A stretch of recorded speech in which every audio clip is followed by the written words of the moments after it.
چیزیں ہمارے ہاں دیکھیں، ایک ہے تاریخی اعتبار، تاریخ، یہ تاریخ، ایک ہے معرفت، معرفت الگ ہے، تاریخ الگ ہے۔ میں دو جملوں میں میں سمیٹ دوں اپنی بات کو۔ میں آپ سے پوچھ رہا ہوں، آپ کو حق ہے کہ کھڑے ہو کے کہہ دینے کا کہ اللہ کے نام کتنے ہیں؟ ہر ایک کہے گا 99 نام ہیں، یہ تو قرآن میں بھی ہیں۔ قرآن اکثر لے کر آئیے، اس کے سائڈ پہ لکھے رہتے ہیں اللہ کے نام 99، ٹھیک؟ حالانکہ یہ جس نے بھی لکھا ہے پوری طور سے یہ غلط ہی لکھا ہے۔ اب آپ سوچ لیجئے، قرآن پڑھنا مسئلہ نہیں، یہ ہدایت بھی دلا رہا ہے اور یہ گمراہی بھی دلا رہا ہے۔ کیوں؟ اس لیے کہ جس کی ذات لامحدود ہو اس کے نام محدود نہیں ہو سکتے۔ ملاحظہ کریں، جس کی ذات لامحدود ہو۔ اچھا، مولوی مسرور حسین صاحب قمی نے اپنی تفسیر میں لکھا کہ توریت میں اللہ کے 1000 نام ہیں اور انجیل میں اللہ کے 1000 نام ہیں، تو ظاہر سی بات ہے انہوں نے اللہ کے ناموں کو لکھا۔ قرآن میں بے شمار نام ہیں جنہیں ہم جانتے نہیں۔ اچھا، دور نہ جائیے، وظائف الابرار میں دیکھ لیجئے، جوشن کبیر ہے دعا، اس میں 100 فصلیں ہیں، 100 فصلیں، 100 فصلیں، ہر فصل میں اللہ کے 10 نام ہیں۔ صلوات پڑھیں محمد آل محمد۔ ہر فصل میں اللہ کے 10 نام ہیں، تو ظاہر سی بات ہے کہ یہ 99 نام ظاہر سی بات ہے مخصوص کر کے لکھ دیے ہوں گے۔ یہ نہیں کہا جا سکتا کہ یہ اتنے ہی نام، اس لیے کہ جس کی ذات لامحدود ہو۔ اچھا، وہ تو ذات لامحدود، اب آ جائیے، ایک بہت بڑے آیت اللہ نے کتاب لکھی ہے مولا علی کے اوپر۔ اگر آپ کے ذہن میں یہ جملہ آ جائے تو میں سمجھ رہا ہوں کہ یہ بہترین جملہ ہے۔ انہوں نے اپنی کتاب میں مولا علی کے 1000 نام لکھے ہیں۔ فقط یہ نہیں کہ 1000 نام ہے، 1000 ناموں کو لکھا۔ میں کہتا ہوں وہ تو اللہ ہے، یہ علی ہیں۔ 1000 مولا علی کے ناموں کو لکھا ہے۔ پر گھبرائیے نہیں، بہت سے لوگوں نے اس پہ اعتراض کیا کہ یہ مولا علی کے نام 1000 کیسے؟ جس ہر قوم میں علی کا نام الگ الگ لیا جا رہا ہے۔ توریت میں علی کا الگ نام، انجیل میں علی کا الگ نام، آسمان اول پہ علی کا نام الگ ہے، زمین پر علی کا نام الگ ہے، یہاں کے رہنے والوں کے لیے الگ ہے، ملائکہ کی زبان پر الگ ہے، نبی کی زبان پر نام الگ ہے، اور ہر ایک کی وجہ تسمیہ، یہ نام کیوں پڑھا، یہ نام کیوں پڑھا، یہ نام کیوں پڑھا۔ تو وہ لکھتے لکھتے جملہ لکھتے ہیں کہ جب میدان محشر ہوگا، کیا ہوگا؟ جب میدان محشر ہوگا، وہاں فرشتے علی کو 7 ناموں سے پکاریں گے۔ اب عزیزو یاد رکھیے گا، وہاں علی کو 7 ناموں، ان 7 ناموں سے کوئی بھی ایک نام پکارا جائے تو سمجھیے علی کو پکارا جا رہا ہے۔ کبھی کبھی ایسا ہوتا ہے کہ مثلا کسی کا ایک نام ہے تو ایک ہی نام سے پکارا جائے، لیکن اگر کسی کے 2 نام ہیں تو ظاہر سی بات ہے اس کے 2 نام میں سے کوئی نام پکارا جائے وہی مراد ہوگا۔ اگر کسی کے 4 نام ہیں تو 4 ناموں سے، اور اگر کسی کے 1000 نام ہیں تو 1000 نام اسی کے ہیں، لہذا وہی پکارا جائے گا۔ اب انہوں نے لکھا کہ میدان محشر میں علی کو 7 ناموں سے پکارا جائے گا۔ یہ علی کا پہلا امتیاز ہے، دنیا میں کسی کو بھی حشر میں علی کے علاوہ کسی کو اتنے ناموں سے نہیں پکارا جائے گا، 7 ناموں سے پکارا جائے گا۔ اس میں اعلان ہوگا، فرشتے پکاریں گے، یا عادلو، اے عدل کرنے والے۔ ملاحظہ کریں، جو علی عدل کرنے والا ہے اس کا آخری قائم بھی عدل ہی کی وجہ سے پہچانا جائے گا۔ باقی تو ایک صلوات پڑھیں محمد علیہ۔ اب وہ لکھتے ہیں فرشتے 7 ناموں سے پکاریں گے اور کہیں گے کہ یا عادلو، یا ہادیو۔ دیکھیں یہ ہدایت ہی میرا موضوع ہے جو میں عرض کر رہا ہوں آپ کی خدمت میں۔ یا عادلو، یا ہادیو، یا آمرو، اور اس کے بعد پکارتے پکارتے ہی کہیں گے کہ یا فتح، یا علی۔ یہ ناموں میں پورے نام پکارے جائیں گے۔ 7واں نام یا علی، یا دلو، یا حاکمو، یا آمرو، اور یا فتح، یا علی۔ فتح بھی علی کا نام اور علی بھی علی کا نام۔ اب کہیے تو ایک جملہ آخر میں آپ کی خدمت میں عرض کر دوں کہ یہ بھی اپنی اپنی پہچان کی بات ہے، سمجھ لیجئے۔ حشر میں جب فرشتے پکاریں گے علی کو تو کہیں گے کہ یا فتح، یا علی، اور وہی ملک جب احد میں پکاریں گے تو کہیں گے لا فتح الا علی۔ صلوات پڑھیں محمد علیہ محمد۔ ایک اور صلوات پڑھیں محمد علیہ محمد۔ یہ علی کے کتنے نام ہیں عزیزوں؟ اسی پہ انہوں نے لکھا ہے کہ جو مولا علی کو ہدایت کرنے والی چیزیں ہیں وہ 3 ہیں۔ مولوی انتظار حسین صاحب نے 3 چیزیں کیا لکھی؟ کہ ایک تو رسول اللہ، ہدایت کرنے والے، ہدایت کا مرکز نبی ہے، رسول ہے۔ دوسرے ہدایت کا مرکز کعبہ ہے۔ تیسرے ہدایت کا مرکز قرآن ہے۔ یہ 3 چیزیں ہیں، رسول، کعبہ اور قرآن۔ اب انہوں نے یہ بھی لکھا، اب رسول کے بعد جو ہادی ہو اس کے لیے واجب ہے کہ ان تینوں سے رشتہ برابر سے ہو۔ رسول جس کو ہادی بنائے یا رسول کے بعد جو ہادی ہو اس کے لیے ضروری ہے کہ اس کا رشتہ ان تینوں سے ہو۔ اب کائنات میں ڈھونڈتے چلے جائیے، دیکھیں ہدایت کرنے والی چیزیں کیا ہیں؟ قرآن ہے، کعبہ ہے اور پیغمبر ہیں، نبی ہے، تو یہ مرکز ہدایت ہیں۔ اب رسول جس کو ہادی بنائے یا جو رسول کے بعد ہادی ہو اس کے لیے ضروری ہے کہ اس کا رشتہ کعبے سے بھی ہو، اس کا رشتہ قرآن سے بھی ہو، اس کا رشتہ نبی سے بھی ہو۔ تو میرے پروردگار جب یہ اعلان ہو رہا ہے کہ جس کا ان تینوں سے رشتہ ہوگا وہی ہادی مانا جائے گا، کیا تم نے سمجھا نہیں؟ اسی لیے میں نے علی کو کعبے میں پیدا کیا۔ میں کیا عرض کر رہا ہوں بھائی، پوری توجہ، کعبے میں علی کو پیدا کر کے میں نے بتایا کہ علی کا رشتہ کعبے سے ہے، اور نبی کے ہاتھوں پہ قرآن پڑھ کے نبی علی نے سنایا کہ علی کا رشتہ قرآن سے ہے، نبی کے ہاتھوں پر آ کے بتایا کہ علی کا رشتہ نبی سے بھی ہے۔ ایک صلوات پڑھیں محمد علیہ۔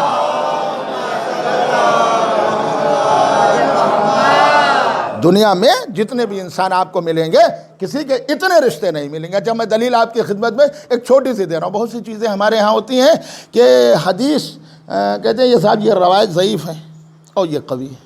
یہ جو روایت آپ نے سنی ہوگی، ہو سکتا ہے نہ سنی ہو، سن لیجئے، ورنہ بہت سے لوگ پڑھ چکے ہیں کہ فتح مکہ میں پیغمبر نے فرمایا کہ یا علی میں ان بتوں کو توڑوں، میں ان بتوں کو توڑوں گا، لہذا وہ مولا علی کے کاندھے پر سوار ہوئے۔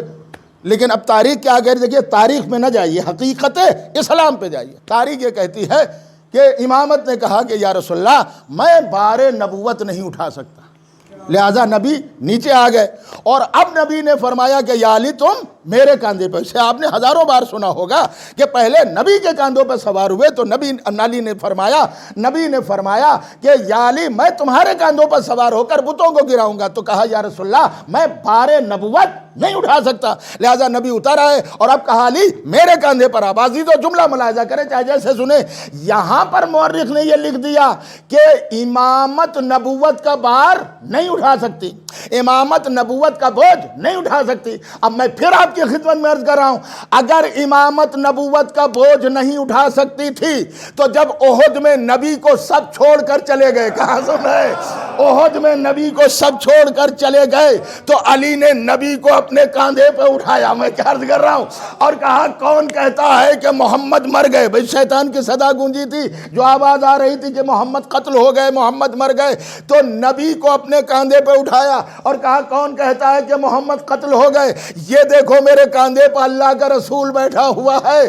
تو میں کہتا ہوں اگر امامت نبوت کا بار نہ اٹھا پاتی تو پھر میدان میں یہ بار کیسے اٹھائے ہوئے؟ بھائی پوری توجہ رکھیے گا۔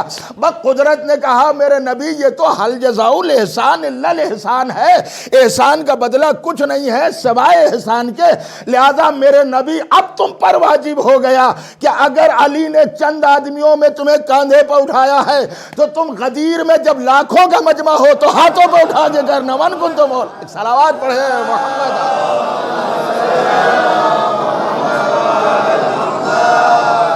اچھا آ جائیے، میں بات روک کے کہہ رہا ہوں، ایک مرحومہ کے اصالِ ثواب کی مجلس ہے، یہ یاد رکھیے گا، ہم ہوں آپ ہوں کوئی بھی ہو، انسان کی تربیت میں 75% جو اثر ہوتا ہے وہ ماں کا ہوتا ہے، 25% جو اثر ہوتا ہے وہ باپ کا۔ آپ کہیں گے کیوں؟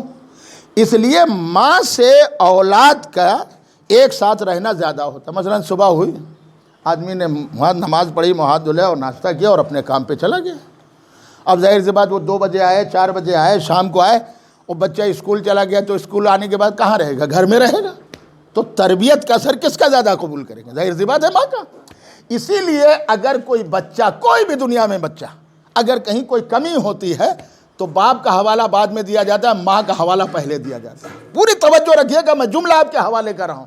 اچھا اب آ جائیے، اسلام نے یہ کہا ہے کہ جھوٹ جھوٹ ہوتا ہے، جھوٹ کو ایک نہ ایک دن پکڑا ہی جاتا ہے، چاہے جتنا کوئی جھوٹ بولتا ہے ایک نہ ایک دن پکڑا جائے گا۔ اب دلیل سنیے آپ کی خدمت میں اس بات کو بیان کر چکا ہوں، لیکن خطبے کا دوسرا پہلو لے کر آپ کی خدمت میں عرض کر رہا ہوں۔ امیر شام اور بنی امیہ نے، کیا جملے ہیں، بنی امیہ نے یہ بہت دن تک یہ جھوٹ بولا کہ ہم نبی کے رشتہ دار ہیں۔ اچھا شہزادی نے پورا آپ خطبہ پڑھیے، جہاں شہزادی نے کہا ہے کہ تم غلاموں کی اولاد ہو، وہاں کیا اشارہ ہے؟ غلامی کہاں سے چلی؟ غلامی چلی ہے روم سے۔ شہزادی نے یہ بھی کہا ہے دربار میں عرب تمہارا نہیں ہے، تم تو مائیگریٹ ہو کر عرب میں آئے ہو، تمہارا عرب میں ہے کیا؟ ظاہر سی بات ہے یہ اشارہ کریں جس کا وطن ہوتا ہے اسے اپنے وطن سے محبت ہوتی ہے. بھائی پوری توجہ رکھیے گا. مثال کے طور پر یہ قصبہ ہے سنڈیلا ہے، تو جو یہاں کے پیدائشی ہیں، جو یہاں کے رہنے والے ہیں، چاہے وہ ہندو ہو، چاہے مسلمان ہو، چاہے سکھ ہو، جو بھی ذات کے ہوں، انہیں اس دھرتی سے، اس زمین سے محبت ہوگی. لیکن اگر کوئی دوسری جگہ سے آ جائے تو اسے رہتے رہتے محبت ہوگی، ایک دم سے محبت نہ ہوگی. بھائی پوری توجہ رکھیے گا. نسلوں میں محبت نہیں ہو سکتی. اچھا یہ انسان جہاں جائے گا، دیکھیے یہ زمین کی بات ہے، یہ جہاں جائے گا 100 کلومیٹر دور جائے، 200 کلومیٹر دور جائے، اگر اسے وطن کے قریب کا مل جائے گا تو اسے بہت پیار سے دیکھے گا، بہت محبت کرے گا. میں چھوٹا سا جملہ عرض کر دوں کہ میں کویت گیا تھا مجلس پڑھنے، اور ایک بار مجھ سے انہوں نے پوچھا آپ کہاں کے رہنے والے؟ تو انسان پہلے دور سے بتاتا ہے لکھنؤ کے. لکھنؤ میں کہاں؟ میں نے کہا سنڈیلا کے. اچھا سنڈیلا کے کہاں رہتے ہیں؟ اب جو رہتے ہوں تب تو بتائیں، پوری توجہ رکھیے گا. جو رہتے ہوں، میں نے کہا بھائی مشرف صاحب میں وہاں کا رہنے والا نہیں، قریب میں ایک بستی ہے جس کا نام برائی زادہ، وہاں کے رہنے، لیکن سنڈیلا ہم برابر آتے جاتے ہیں. تو انہوں نے کہا وہ محلہ آپ جانتے ہیں؟ ارے میں نے کہا بہت جا چکا ہوں، مجلس پڑھتا ہوں. کہا فلاں محلہ جانتے ہیں؟ کہا بہت جا چکا ہوں. میں نے کہا آپ کیسے جانتے ہیں؟ کہا ہمارے دادا وہیں کے رہنے والے تھے. اب کون تھے؟ کہا صاحب دادا رہنے والے تھے. انہوں نے نہ سنڈیلے کو دیکھا نہ ادھر آئے. پوری توجہ رکھیے گا. کہا میرے دادا وہاں کے رہنے والے تھے. آپ یقین جانیے میں ممبر سے عرض کر رہا ہوں کہ 10 دن انہوں نے پولیس کی طرح میرا ساتھ نہیں چھوڑا. جہاں جانا وہاں جانا، وہاں یہ گفٹ دینا یہ گفٹ دینا. کیوں؟ کہ صاحب یہ ہمارے وطن کے ہیں. پوری توجہ رکھیے گا، یہ ہمارے وطن کے ہیں. اسی لیے نبی نے فرمایا ہے کہ وطن کی محبت ایمان کی نشانی ہے. میں کیا عرض کر رہا ہوں؟ وطن کی محبت ایمان کی نشانی ہے. اسی لیے نبی نے فرمایا صفائی ایمان کی نشانی ہے. بھائی پوری توجہ، صفائی ایمان ہے، وطن کی محبت ایمان ہے. اسے ان حدیثوں کو مسلمان خوب سمجھ رہا ہے. وطن کی محبت ایمان ہے، مسلمان سمجھ گیا. صفائی ایمان میں سے، مسلمان سمجھ گیا. ارے پھر لفظوں کو بدل کر کہہ رہا ہوں، صفائی ایمان ہے، مسلمان کی حدیث سمجھ میں آ گئی. وطن کی محبت ایمان ہے، مسلمان کی سمجھ میں آ گیا. علی کل ایمان ہے، آج تک مسلمان کی سمجھ میں نہیں ہے. صلوات پڑھیں محمد آل محمد. تو عزیزوں جو مذہب کی بات ہوتی ہے وہ وطن کی محبت ہے. جملہ سنیے گا تاکہ میں آپ کے حوالے کر سکتا ہوں. وطن ایک بڑی عجیب بات ہے. اب یہ دربار یزید میں نے عرض کیا ایک مرحومہ کے اصالِ ثواب کے جملہ ملاحظہ کریں جس میں اس نے بتایا ہے کہ ہم رسول کے رشتہ دار ہیں، فیملی والے، ٹھیک، اور یہ جو آ رہے ہیں انہیں پتھر کیوں مارے گئے؟ کتابیں پڑھیے. یہ کہا گیا کہ اسلام کے باغی ہیں. تو باغی اسلام کے بانی کون ہے؟ رسول اللہ. اور باغی کون ہوئے؟ جو اسلام سے بغاوت کرے. یہ تھوڑی نہ کہا گیا یہ حسین کی بہن ہے، یہ رسول کی بیٹی ہیں، یہ فاطمہ کی، یہ اسلام کے باغی ہیں. اچھا اب آپ دیکھیے کوئی پتھر مار رہا ہے، کوئی کچھ ستایا گیا اور اب انہیں دربار میں لایا گیا. اب یہ ہیں کہاں کے رہنے والے؟ یہ غلامی ونش ہے جو وہاں سے آیا، روم سے. پھر کبھی عرض کر دوں گا روم سے ہی غلامی چلی، غلامی روم سے چلی. اچھا یہ کیسے چلی؟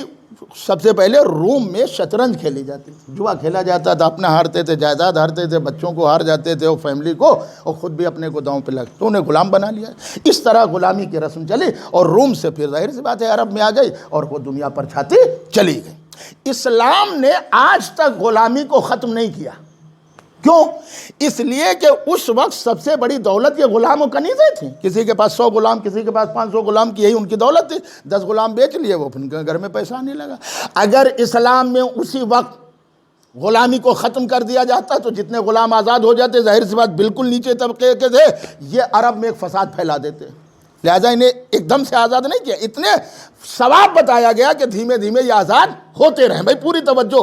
اگر آپ کا ایک روزہ جان بوجھ کر آپ نے قضا کر لیا، شریعت کیا کہتی ہے؟ یا تو 60 روزے، پہلے 60 تھے اب 61 ہوئے ہیں، یا تو 60-61 روزے رکھیے، یا تو 60 مسکینوں کو کھانا کھلائیے، یا ایک غلام آزاد کریے. دیکھیے ہر جگہ غلام کا ذکر ہے. آپ پڑھتے چلے جائیے تاکہ اسی طرح غلام آزاد ہوتے رہیں.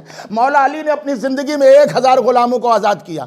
پوری توجہ ہے نا ذہن عالیہ میں؟ اب آپ ملاحظہ کریں. اسی لیے مولا علی نے فرمایا ہے غلاموں پہ خاص دھیان دینا چاہیے، غلاموں کی ویلو کرنا چاہیے، بھی تمہاری طرح انسان ہے. اور خالی کہا نہیں، عمل کر کے دکھایا. دیکھیے کہنا اور ہے، عمل کرنا اور ہے. مولا علی 2 لباس لاتے ہیں، اچھا لباس قمبر کو دے دیا، معمولی لباس خود لے لیا. تو کہا مولا آپ بادشاہ ہیں، آپ حاکم ہیں، آپ خلیفہ ہیں، آپ اچھا لباس. تو اگر مولا یہ کہتے نہیں تم غلام ہو، ہم چاہتے ہیں تم ذرا بڑے کہلاؤ، بڑے ہو جاؤ کہ درجہ بلند ہو رہا ہے تمہارا، تو تمہاری ویلو بڑھے گی، تو ان کے دل میں احساس غلامی تو رہتا ہے۔ مگر کیا کہنا، مولا علی نے احساس غلامی کو بھی ختم کر دیا۔ کہا قمبر تم جوان ہو، جوانوں کو اچھا لباس پہننا چاہیے، میں بوڑھا ہو گیا ہوں، میرے لیے یہی معمولی لباس بہتر ہے۔ دیکھیے عزیزو، یہ یاد رکھیے گا، علی کی بیٹی دربار یزید میں، اچھا دربار یزید میں تو اب تاریخ نے لکھا کہ 7 دروازے تھے، حالانکہ ایک دروازہ ہے، حافظ کفایت حسین صاحب نے اپنی کتاب میں تحریر فرمایا 6 دروازے مصنوعی لگائے گئے تھے، جیسے ہمارے ہاں شادی بارات میں گیٹ لگوائے جاتے ہیں، یوں لگوائے، اور ہر دروازے پر جواری اور شرابیوں کا مجمع، تاکہ انہیں اذیت زیادہ سے زیادہ ہو۔ 1400 میل کا سفر، ایک جملے کے لیے اتنا میں پڑھ رہا ہوں۔ اور اب جب یہ دربار میں تو چاروں طرف دور ملکوں کے لوگ آئے تھے دیکھنے۔ یہ کیا مشہور کیا تھا، بس سن لیجئے کہ یہ اسلام کے ورودھی، اسلام کے مخالف ہیں، اچھا، اور ہم رسول اللہ کے رشتہ دار ہیں۔ اب سنیے، ملاحظہ کریں، شہزادی زینب نے جو خطبہ پڑھا، حالانکہ یہ جملہ میں نے کبھی سنڈیلے کی سرزمین پر نہیں پڑھا، آج ملاحظہ کریں، پہلا خطبے کا سینٹنس، پہلا جملہ فرماتی ہے، پڑھ رہی ہیں، الحمدللہ رب العالمین والصلاة والسلام علی محمد صلی اللہ علیہ وآلہ وسلم جدی۔ یہ جملہ میں پہلی بار پڑھ رہا ہوں۔ شہزادی انہوں نے کیا مشہور کیا تھا کہ یہ اسلام کے مخالف ہیں، اور اپنے کو یزید نے کیا بتایا تھا، ہمارا باپ، ہمارے دادا، یہ سب کس کے، رسول اللہ کے رشتہ دار۔ تو اب شہزادی زینب نے فرمایا الحمدللہ رب العالمین، تمام تعریفیں اس اللہ کے لیے جو عالمین کا رب ہے، اور محمد صلی اللہ علیہ وآلہ وسلم ہمارے جد ہیں۔ ارے میں کیا عرض کر رہا ہوں، آپ کیا سن رہے ہیں، محمد ہمارے جد ہیں۔ اس نے یہ مشہور کیا تھا کہ ہم محمد کے رشتہ دار ہیں، لہذا اب علی کی بیٹی نے فرمایا کہ محمد ہمارے جد ہیں۔ اگر جد نہ ہوتے تو یزید تو بولتا کہ یہ کیا کہہ رہی عورت، یہ کس طرح کلام کر رہی۔ اب سنیے، ملاحظہ کریں، بے وقت کی اذان، امام سجاد کا خطبہ، اور خطبے میں فضائل علی، آپ برابر سنتے رہتے ہیں، امام سجاد کا وہیں سے خطبہ ہوا جب آپ نے فرمایا کہ محمد ہمارے جد ہیں، تو مجمع یوں دیکھنے لگا، سوتا ہوا بھی مجمع جاگ گیا، یہ کون خاتون ہے، کون عورت ہے جو کہہ رہی ہیں کہ محمد ہمارے جد ہے۔ ابھی تک تو یزید کہتا تھا ہمارے رشتہ دار ہیں، لیکن یہ خاتون جو آئی وہ تو کہہ رہی ہیں ہمارے جد ہیں، ہمارے گھر کے ہیں، ہمارے دادا ہیں، ہمارے نانا ہے۔ یہی جد نانا کے لیے بھی بولا جاتا ہے، دادا کے لیے بھی بولا جاتا ہے۔ عزیزو یاد رکھیے گا، محمد ہمارے جد ہیں۔ اب امام سجاد کا جو خطبہ شروع ہوا، دیکھیے یہی ہے ہدایت۔ امام سجاد نے فرمایا جو مجھے پہچانتا ہے وہ پہچانتا ہے، جو نہیں پہچانتا ہے وہ پہچان لے۔ کیوں؟ کوفے کا خطبہ دیکھیے، کہیں نہیں کہا کہ میں علی کا بیٹا، میں نبی کا بیٹا، میں فاطمہ کا بیٹا، میں خدیجہ کا، کچھ نہیں، ڈائریکٹ اپنی بات کہی۔ کیوں؟ اس لیے کوفے میں پہچانوانے کی ضرورت نہیں تھی، کوفے والے سب جانتے تھے، وہاں سب یہ اہل بیت رہ چکے تھے، یہاں پہچانوانے کی ضرورت تھی۔ لہذا امام سجاد نے فرمایا کہ جو مجھے پہچانتا ہے وہ پہچانتا ہے، جو نہیں پہچانتا وہ پہچان لے۔ میں مکے کا بیٹا، میں منا کا بیٹا، میں صفا کا بیٹا، میں مروہ کا بیٹا۔ اب آپ ملاحظہ کریں، یہ کیوں کہا میں مکے کا بیٹا، میں منا کا بیٹا، میں صفا کا بیٹا، میں مروہ کا بیٹا، میں کعبے کا بیٹا۔ میں کہوں گا چوتھے امام آپ یہ کیوں کہہ رہے ہیں کہ میں مکے کا بیٹا، میں منا کا بیٹا، میں صفا کا بیٹا، میں مروہ کا بیٹا، میں کعبے کا بیٹا؟ کہ تمہیں معلوم نہیں ہے؟ اب مجمع سوچنے پہ مجبور ہوگا کہ مکہ آباد کس نے کیا؟ ہائے ہائے ہائے ہائے ہائے، ارے صلوات پڑھیں محمد علیہ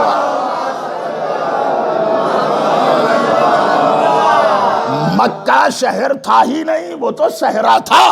ہمارے جد ابراہیم آئے تو انہوں نے مکہ شہر بسا دیا۔ بھائی ملاحظہ کریں، اللہ کا گھر بنا، اس کا مطلب ہمارا خاندان ہے ہی وہ جو صحرا کو شہر بنا دے۔ ہائے ہائے، ہمارا خاندان ہوتا ہی وہ ہے جو صحرا کو بہترین عبادت گاہ بنا دے۔ تو آپ نے کیا فرمایا، خطبہ دیا چوتھے امام نے، فرماتے ہیں میں مکے کا بیٹا، میں منا کا بیٹا، میں صفا کا بیٹا، میں مروہ کا بیٹا، میں خانہ کعبہ کا بیٹا۔ اور اس کے بعد کہتے کہتے جملہ ملاحظہ کریں، فرماتے ہیں میں رسول کا بیٹا۔ اب دیکھیں پوری بات ہو رہی، یزید سن رہا، مجمع سن رہا، میں رسول کا بیٹا، ابھی بھی پوری بات کی نہیں، کہا میں اس کا بیٹا جس کو براق کے ذریعے سے آسمان پر لے جایا گیا۔ اب یہ اپنے فضائل ہیں کہ نہیں ہیں؟ میں اس کا بیٹا جس کو براق کے ذریعے سے آسمان پر لے جایا گیا۔ اور اس کے بعد فرمایا میں اس علی کا بیٹا جس نے ایک نماز 2 قبلوں کی طرف پڑھی۔ کیا سن رہے ہیں؟ میں اس علی کا بیٹا جس نے ایک نماز 2 قبلوں، ایک بہت بڑے آیت اللہ نے لکھا، قرآن کی ایک آیت تو ایک ہی ہے، لیکن اس کو 20 سے الگ کیا گیا کہ قرآن کہہ رہا اقیموا الصلاۃ وآتوا الزکوٰۃ، نماز پڑھو زکوٰۃ دو۔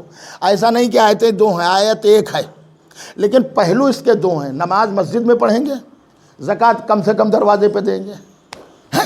یہ تو ہے، کوئی ایسا نہیں دنیا میں گزرا ہے کہ نماز ہی میں زکوٰۃ دے دے۔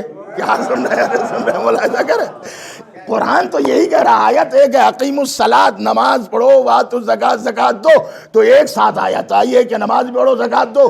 دنیا میں کوئی ایسا گزرا ہی نہیں جو ایک ہی ساتھ نماز بھی پڑھے اور زکوٰۃ بھی دے۔ میں کیا عرض کر رہا ہوں، سوائے علی کے۔ بس عزیزوں، جب چوتھے امام نے فرمایا میں اس کا بیٹا ہوں جس نے ایک نماز دو قبلوں کی طرف پڑھی۔ اب یہ اعتراض کیا جاتا ہے کہ جب مولا علی نے زکوٰۃ دی تو مولا علی کا ذہن ظاہر سی بات ہے ادھر سے ادھر تو گیا زکوٰۃ دینے میں، تو اب جو یہ چوتھے امام نے فرمایا میں اس علی کا بیٹا ہوں جس نے ایک نماز دو قبلوں کی طرف پڑھی۔ مدینہ منورہ میں ایک مسجد ہے، اس مسجد کی کہانی یہی ہے کہ پیغمبر اسلام جب مدینے میں آ گئے مکے سے تو بیت المقدس کی طرف سجدہ ہوتا رہا، 17 مہینے تک مدینے میں بیت المقدس کی طرف سجدہ ہوتا رہا۔ یہودی تانے دیتے تھے کہ دین نیا لائے ہیں اور سجدہ ہمارے گھر کا کر رہے ہیں۔ بھائی ملاحظہ کریں، یعنی وہ بیت المقدس اپنا گھر مانتے تھے، یہودی اور عیسائی کہتے تھے سجدہ ہمارے بنائے ہوئے گھر کی طرف کریں۔ اسے جناب سلیمان اور جناب داؤد نے بنایا تھا، ظاہر سی بات ہے کہ وہ قوم یہود میں سے نبی تھے، لہذا انہوں نے کہا سجدہ ہمارے بنائے ہوئے کی طرف کر رہے ہیں۔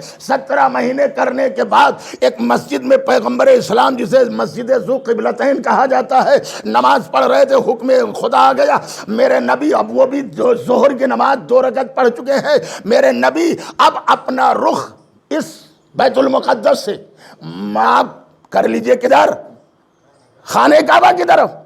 تو وہ ظاہر سی بات، اب آپ دیکھ لیجئے گا، مجھے پورا میں جغرافیہ نہیں سمجھا سکتا، وقت لگے گا، پوری سمت نبی نے بدلی، یعنی ادھر سے ادھر آ گئے۔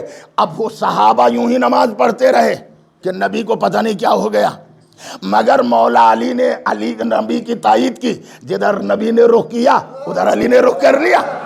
اب ظاہر سی بات ہے پوری توجہ، میں عالم اسلام سے پوچھتا ہوں، اگر علی کے انگوٹھی زکوٰۃ میں دینے سے علی کا ذہن ادھر سے ادھر گیا، علی کا خیال گیا، تو نبی کے پوری سمت بدلنے سے محمد کی نماز کا کیا ہو جائے گا؟ ایک صلوات پڑھے محمد آل محمد۔ ابھی بات تو پوری نہیں ہوئی، امام سجاد نے فرمایا میں اس علی کا بیٹا جس نے ایک نماز 2 قبلوں کی طرف پڑھی، آگے فرمایا میں اس محمد کا بیٹا جس نے اپنی چادر کے ذریعے سے حجر اسود کو نصب کیا، اور اس کے بعد اب اذان کہلا دی گئی۔ کہو مجمع بے خودی کے عالم، اب جب بے وقت کی اذان، حالانکہ وقت کی اذان نہیں تھی سب جانتے ہیں، مگر پھر بھی انہوں نے اپنے کلام کو روک دیا۔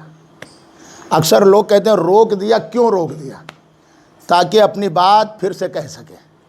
جب مؤذن اشہد ان محمد رسول اللہ پر پہنچا تبھی تو کہا روک جا مؤذن، اب مؤذن کو روک دیا۔ دیکھیے ابھی خطبہ روکا تھا، اب مؤذن کو روک دیا، اور جب مؤذن روک گیا، کیوں؟ اس نے کہا تھا نا کہ محمد ہمارے رشتہ دار ہیں۔ شہزادی زینب نے کہا تھا کہ میں محمد ہمارے جد ہے، امام سجاد نے اس پہ اور مہر لگائی، جب کہا محمد کا نام اذان میں آیا کہ رک جا، تجھے اسی محمد کا واسطہ، اور اذان کو رکوا دیا۔ اور اب یزید کی طرف مخاطب ہوئے، اے یزید بتا یہ جو اذان میں نام لیا جا رہا ہے وہ تیرے جد تھے یا میرے جد تھے؟ اگر تو کہے کہ میرے جد تھے تو تو جھوٹا ہے۔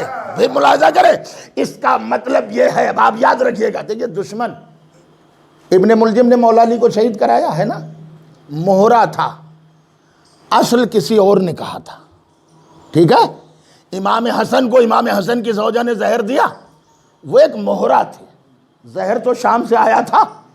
اب آپ ملاحظہ کریں، مین وہ دشمن تھے، امام حسن کو زہر دیا گیا، یہ عورت نے زہر دیا ٹھیک ہے، لیکن زہر کہاں سے آیا؟ کہا کس نے؟ شام۔ مولا علی کو شہید کیا گیا، ابن ملجم ایک مہرے کے طور پہ استعمال ہوا، ساری اسکیمیں کہاں بنی؟ شام میں۔ آپ پڑھ لیجئے کتابیں، امام حسین نے یہی طے کر لیا، اب تک مہرا بدنام ہوا، میں یاد کر رہا ہوں آپ کی خدمت میں، اب اصل قاتل کو لا کر یہیں رکھ دوں گا۔ پھر جملہ ملاحظہ کریں، حکومت ہوتی ہے، ابھی کرونا جیسی بیماری چلی، میں اخبار میں پڑھ رہا تھا، اس میں میں نے ایک جملہ پڑھا اور ایک خبر لگی تھی، میرے پاس اخبار بھی لگتا ہے، آپ دیکھ سکتے ہیں، صحافت میں لکھا تھا کہ اس پوری لہر میں 350 لوگوں نے کرونا سے جان دی۔ کیوں؟ اخبار سارے انفارمیشن حکومت کے پاس ہوتی ہے، یہ سرکاری آنکڑے ہیں۔ مرے کتنے ہندوستان میں؟ لاکھوں۔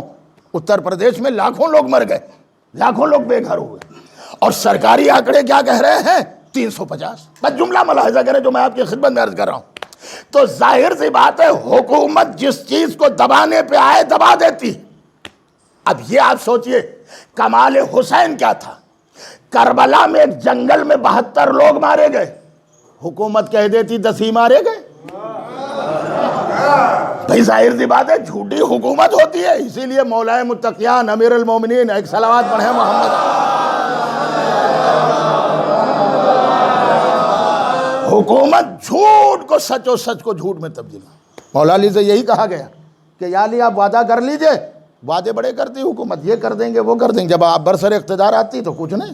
مولا علی سے کہا گیا یہ 2 خلیفہ ان کی سیرت پہ عمل کرنے کہہ دیجئے، کریے گا نہیں؟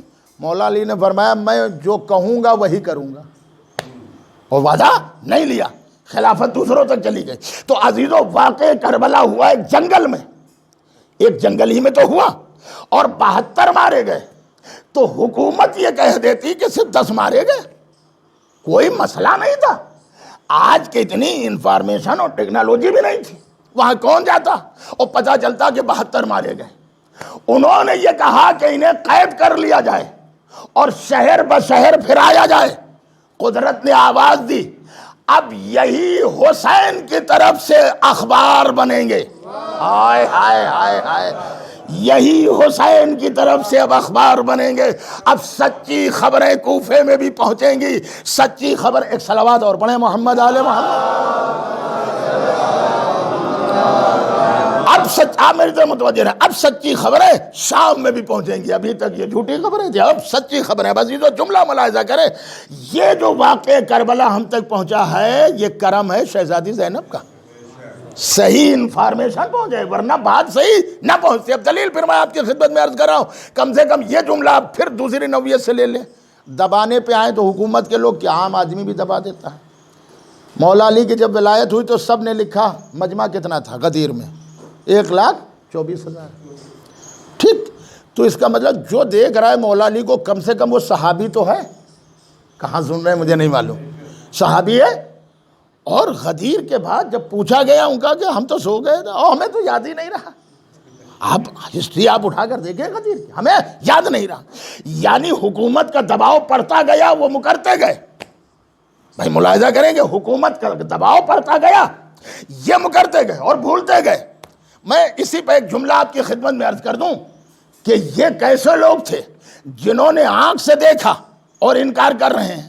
اسی لیے کسی شاعر نے بھی کہا کہ کیا تھا عہد ولایت تیرے بزرگوں نے، کیا تھا عہد ولایت تیرے بزرگوں نے، اسے تمہارے صغیر و کبیر بھول گئے، اور وہ 30 پاروں کا قرآن حفظ کر ڈالا، یہ 4 حرف کا لفظ غدیر بھول گئے۔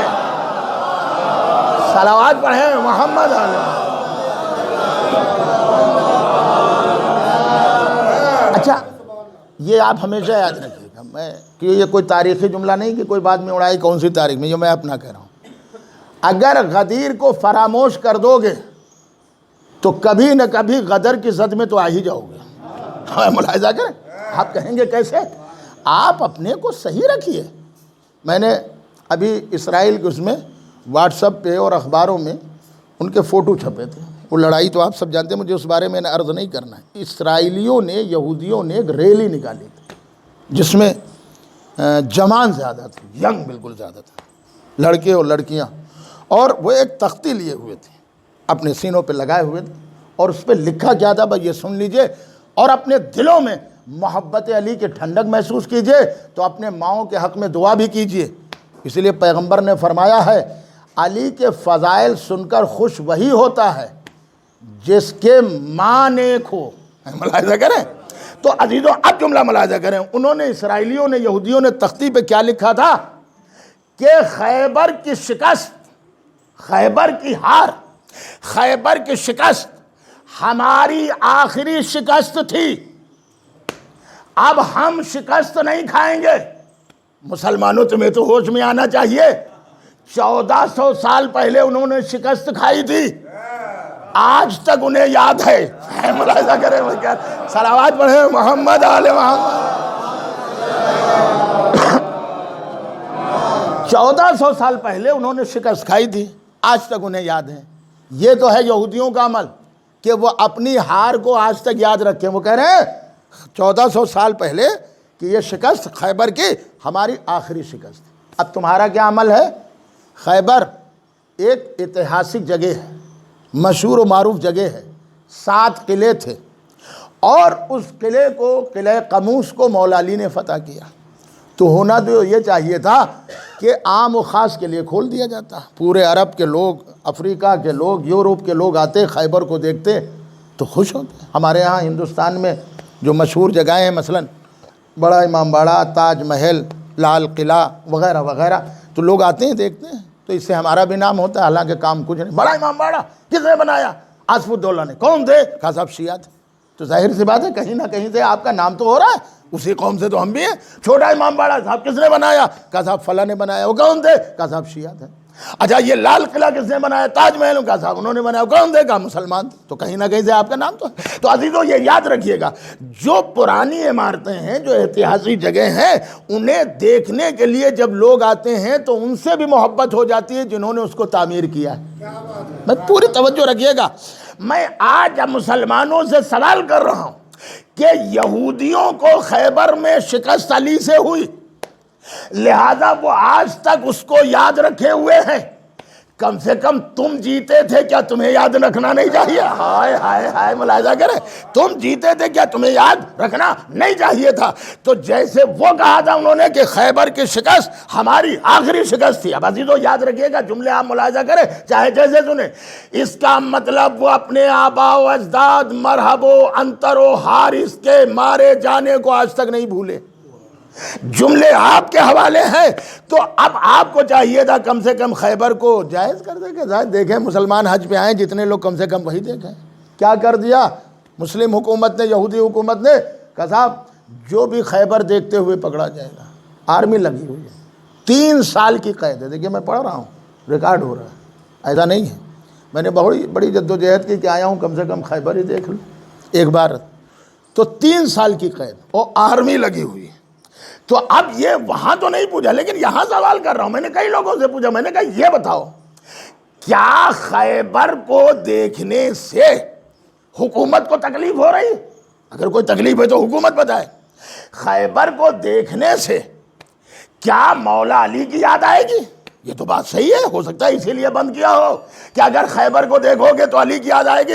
حکومتوں تم نے خیبر پہ پابندی کیوں لگائی؟ یہودی تو خیبر کو یاد رکھے ہوئے ہیں، جو شکست کھائے ہوئے ہیں، اور جو جیتے ہوئے ہیں وہ اس پر پابندی لگائے ہوئے ہیں۔ کیا علی کی یاد آئے گی؟ تو عجب نہیں کہ سعودی حکومتیں جواب دیں کہ خیبر کو دیکھنے سے خالی علی یاد نہیں آئیں گے، خیبر میں بھاگنے والے بھی یاد آ جائیں گے۔ ایک صلوات پڑھیں محمد۔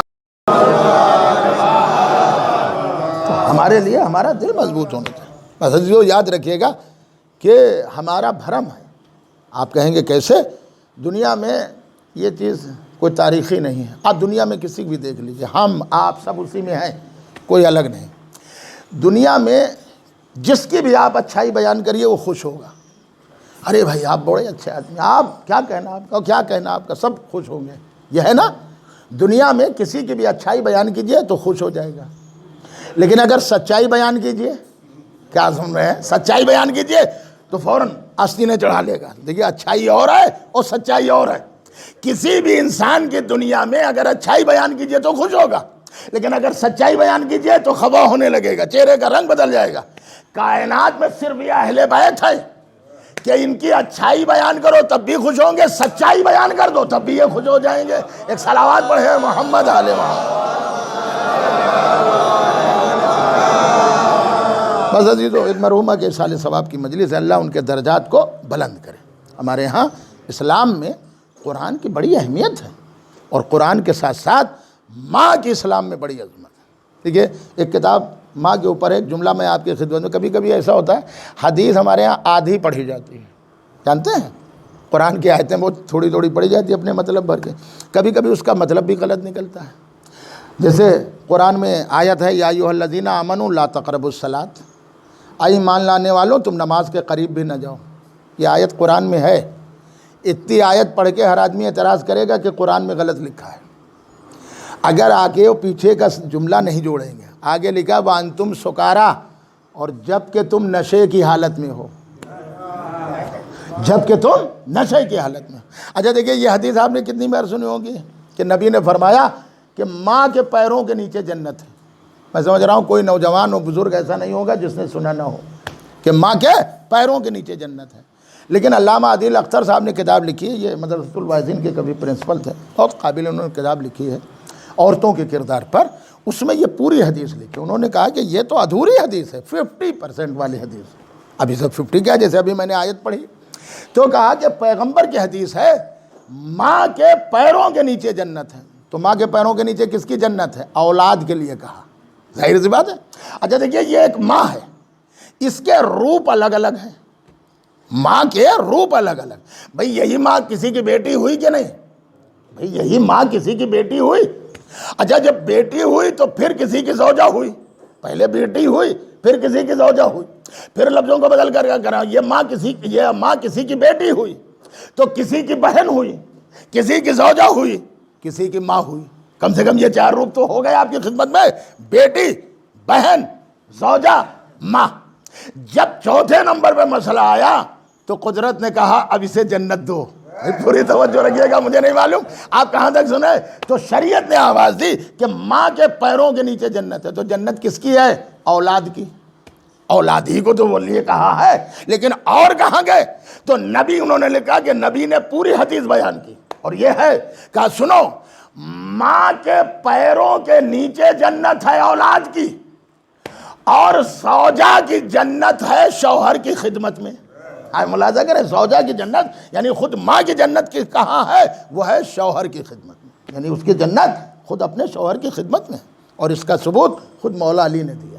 میں کہتا ہوں کہ جناب فاطمہ زہرا نے وہ خدمت کی مولا علی کو کے لیے, مولا علی کی, کہ میں کہتا ہوں کہ آپ اندازہ کریے مولا علی کا خطبہ جو نہج البلاغہ میں, خطبہ خالی آپ دیکھ لیجئے, فرماتے ہیں کہ ایسا لگتا ہے فاطمہ کیا گئے جیسے میں ہر چیز میری چلی گئی, عالم مجبوری اپنے بتا کہ میں تنہا رہ گیا. فاطمہ زہرا ایک سہارا دیتی تھی. اسی لیے معصوم نے فرمایا دنیا میں جسے 3 چیزیں مل جائیں وہ بڑا خوش نصیب ہے. کون؟ اچھی زوجہ, اچھی اولاد, اچھے دوست. میں نے ان آنکھوں سے دیکھا ہے, ان آنکھوں سے. اولاد نے اپنے باپ کو گھر سے نکال دیا, میں زیادہ نہیں عرض کر رہا ہوں, بھائیوں نے پناہ دے دی, زندگی بھر رکھا اپنے باپ. یعنی جہاں اولاد چھوڑ دیتی ہے وہاں بھائی کام آ جاتا ہے, دوست کام آ جاتا ہے. بعضیزوں ملاحظہ کریں گے کہ یہ جو میں آپ کی خدمت میں عرض کر رہا ہوں, اچھے عورت, اچھی اولاد اور اچھے دوست, میں کہہ رہا ہوں مولا علی سے بہتر کون اب سمجھے گا. فاطمہ ایسی زوجہ کہ جس کا کائنات میں جواب نہیں, حسنین ایسے بچے جن کا کائنات میں جواب نہیں, مالک اشتر و سلمان ایسے دوست جن کا دنیا میں جواب نہیں. لیکن تاریخ کہتی ہے رات کے اندھیرے میں فاطمہ زہرا کو دفن کیا گیا. بس عزیزو, ایک مرحومہ کے اصال ثواب کی مجلس ہے, اور میں کہتا ہوں دنیا میں کسی کی بھی ماں ہو, کسی کی بھی ماں ہو, ماں کو سکون نہیں ہے. جو لوگ کہتے ہیں ہاں ہم یہ مان سکتے ہیں کہ بیٹی ہے تب اسے سکون ملتا ہے, ٹھیک, زوجہ ہے تو اسے سکون ملتا ہے. جس دن سے وہ ماں بنتی ہے اس کا سکون ختم ہو جاتا ہے. اس اولاد کو پالنا, اسے پروان چڑھانا, اسے پالنا, اسے پڑھانا, اس کے لیے دعا کرنا, اس کے لیے پڑھائی کے لیے کوشش کرنا, اس کے لیے دعائیں کرنا. موسیٰ پیغمبر سے کہا گیا کہ اب سنبھل کے چلیے گا تبلیغ کرنے کا. کیوں؟ کہ ابھی تک جب تم جاتے تھے تبلیغ کے لیے تو تمہاری ماں تمہارے لیے دعا کرتی تھی, لہٰذا تم بڑے بلاؤں سے بچ جاتے تھے. تو عزیزوں اسی لیے کسی شاعر نے بھی کہا ہے کہ موت کی آغوش میں جب تھک کے سو جاتی ہے ماں تب کہیں جا کر رضا تھوڑا سکون پاتی ہے ماں. فکر میں بچوں کے کچھ اس طرح گھل جاتی ہے ماں, نوجواں ہوتے ہوئے بوڑھی نظر آتی ہے ماں. اور روح کے رشتوں کی یہ گہرائیاں تو دیکھیے, چوٹ لگتی ہے ہمارے اور چلاتی ہے ماں. یہ آپ نے دیکھا ہوگا کبھی اگر کسی کے اولاد کو کوئی مار رہا ہو, کوئی شخص اذیت پہنچا رہا ہو تو ماں اسے چلاتی ہے جیسے ساری تکلیفیں اسی پہ آ رہی ہے. بس عزیزو دنیا میں ماں سے زیادہ محبت کرنے والا کون ہو سکتا ہے؟ میں نے کتابوں میں پڑھا, معصوم نے فرمایا جب تم پہ دنیا میں کوئی مصیبت آ جائے تو اپنی ماں کی قبر پہ جاؤ اور وہاں دعا مانگو, تمہاری دعا قبول قبول ہوگی۔ اللہ اللہ ماں کی قبر پہ جانے کے لیے بس عزیزوں میں کہہ رہا ہوں، دنیا میں بڑی مائیں دیکھی ہوں گی مگر زہرا جیسی ماں کس کی ہو سکتی ہے کہ جس نے وصیت کر دی کہ اسماء جب میرے بچے آ جائیں تو پہلے انہیں کھانا کھلا دینا، پہلے انہیں پانی پلا دینا۔ ہاں عزیزوں، یہ جو میں نے جملہ عرض کیا کہ وہ تیسرا روپ کیا تھا، وہ بہن کا بھی روپ تھا۔ عزیزوں یہ بات یاد رکھیے گا، جو بیٹی ہوتی ہے بہن بھی بنتی ہے۔ عزیزوں یہ بہن بھی محبت کا حق ادا کر دیتی ہے، اور خصوصاً جب ماں نہیں ہوتی تو بہن اور زیادہ مصیبت کا حق ادا کرتی ہے، محبت کا حق ادا کرتی ہے۔ اور دلیل سنیں گے آپ کہ کربلا میں شہزادی نے کہیں بابا کو پکارا، کہیں اماں کو پکارا، کہیں عباس کو پکارا تو کہیں نانا کو پکارا، شام غریبہ میں بابا کو پکارا۔ یہ آپ سنتے ہیں جب سر حسین زمین پر نصب ہو گیا تھا اور شہزادی زینب سکینہ کو ڈھونڈنے چلی تھی تو جن بی بی سے ملاقات ہوئی انہیں اماں کا حوالہ دیا، میں اپنی ماں سے کہہ کر تجھے جنت دلواؤں گی۔ لیکن ہاں عزیزو، جب کتابوں میں لکھا ہے کہ خیموں میں آگ لگی تو بیبیاں منہ پہ تماچے مار رہی تھی اور 3 فقرے کہہ رہی تھی، واہ بادشاہ، واہ محمد، واہ علیہ۔ مگر 2 جگہ شہزادی نے اپنے نانا کو پکارا۔ عزیزو وہ 2 جگہیں کون تھی؟ کہ پہلی وہ جگہ تھی جہاں شہزادی نے اپنے بھائی حسین کا لاشا دیکھا، گھوڑوں سے پامال ہو چکا ہے لاشا۔